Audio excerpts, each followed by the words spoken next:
আসসালামু আলাইকুম। Cooking studio by আইজার চ্যানেলে সবাইকে স্বাগতম। আজকে খুব সহজভাবে চিংড়ি মাছের ভর্তা করে দেখাবো। এই ভর্তাটা বানানো যেমন সহজ, এটা খেতেও খুব মজার হয়। এরকম একটা ভর্তা যদি প্লেটে থাকে, ভাত খাওয়ার জন্য অন্য কিছু আর দরকার হবে না। আর আমার ভিডিওটা ভালো লাগলে আমার চ্যানেলটা সাবস্ক্রাইব করার অনুরোধ রইল। চলুন চলে যাই মেইন রেসিপিতে। প্রথমেই লাগছে 2 টেবিল চামচ পরিমাণ সরিষার তেল। ভর্তা বানানোর জন্য সরিষার তেলটাই নেওয়ার চেষ্টা করবেন। তেলটা হালকা গরম হয়ে এলে দিয়ে দিচ্ছি কিছু শুকনা মরিচ আর 3টা কাঁচামরিচ। কাঁচামরিচ না দিলেও হবে, কাঁচামরিচের নিচের অংশটা একটু ছিঁড়ে দিতে হবে, নইলে ছিটে গায়ে আসতে পারে। এখানে ঝালটা আপনারা আপনাদের স্বাদ অনুযায়ী দিয়ে দিবেন।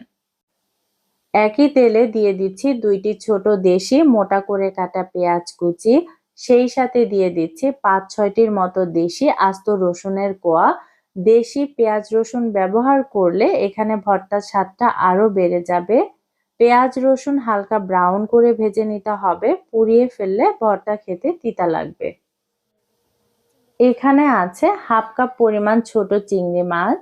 মাছগুলো ভালোভাবে বেছে পরিষ্কার করে নিয়েছি। মাছগুলো মাঝারি আঁচে ভেজে নিতে হবে। দিয়ে দিচ্ছি 1 টেবিল চামচ পরিমাণ সরিষার তেল, সেই সাথে দিয়ে দিচ্ছি আধা চা চামচ পরিমাণ হলুদের গুঁড়া। হলুদের গুঁড়া দিয়ে মাছগুলো 2 থেকে 3 মিনিটের মতো ভেজে নিতে হবে। এভাবে হলুদের গুঁড়া দিলে মাছের কালারটা সুন্দর আসবে। মাছগুলো ভাজা হয়ে গেছে, এখন একটা বাটিতে তুলে রাখছি। অ্যাড করছি 1/2 টেবিল চামচ পরিমাণ সরিষার তেল, দিচ্ছি 6-7টার মতো ধনিয়া পাতা। এখানে ছোট দেশি ধনিয়া পাতাটাও দিতে পারবেন। ধনিয়া পাতাগুলো কুচি করে কেটেও ভেজে নেওয়া যাবে। ধনিয়া পাতা খুব বেশি ভাজার দরকার নেই, 1 মিনিটের মতো ভেজে নিলেই হবে। শুকনা মরিচের যে বোটাগুলো ছিল সেগুলো বেছে ফেলে দিয়েছি। মরিচগুলো প্রথমে বেটে নিতে হবে। মরিচের ভিতরে যে আস্ত বিচিগুলো আছে এগুলো বেটে মিহি করে ফেলতে হবে। একটা চামচের সাহায্যে মরিচগুলো এক জায়গায় করে নিচ্ছি যাতে হাতে ঝাল না লাগে। সামান্য একটু পানি দিয়ে মরিচ বেটে মিহি করে নিচ্ছি। একটু পানি দিলে মরিচটা বাটতে সুবিধা হয়। এখানে চিংড়ি মাছগুলো মরিচের সাথে বেটে নিতে হবে। সবগুলো একসাথে দিয়ে দিচ্ছি।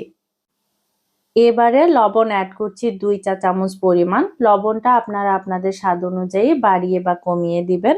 এখন সবকিছু একসাথে ভালোভাবে বেটে নিতে হবে। চিংড়ি মাছগুলো আমি 4 থেকে 5 বারের মতো বেটে নিব। যেহেতু আমরা চিংড়ি মাছগুলো ভাজার সময় যথেষ্ট পরিমাণ তেল ব্যবহার করেছি, সেজন্য ভর্তায় আর তেল ব্যবহার করব না। একটা চামচের সাহায্যে এগুলো এক জায়গায় করে আবার বেটে নিতে হবে। এভাবে কয়েকবার বাটলে মাছগুলো পুরোপুরি বাটা হয়ে যাবে। এই তো ভর্তাটা কিন্তু তৈরি হয়ে গেছে। আশা করি আমার ভর্তার রেসিপিটা আপনাদের কাছে সহজ লেগেছে। এখন ভর্তাটা গরম গরম ভাতের সাথে পরিবেশন করে নেব। ভর্তাটা খেতে খুব বেশি মজার হয়। কাউকে যদি ভর্তাটা বানিয়ে খাওয়ান সে কিন্তু আপনার এই ভর্তার প্রশংসা করবে। আর বাড়িতে ট্রাই করলে অবশ্যই আমার কমেন্টস বক্সে জানাতে ভুলবেন না কেমন হয়েছে। সবাই ভালো থাকবেন। আজ এ পর্যন্তই। আল্লাহ হাফেজ।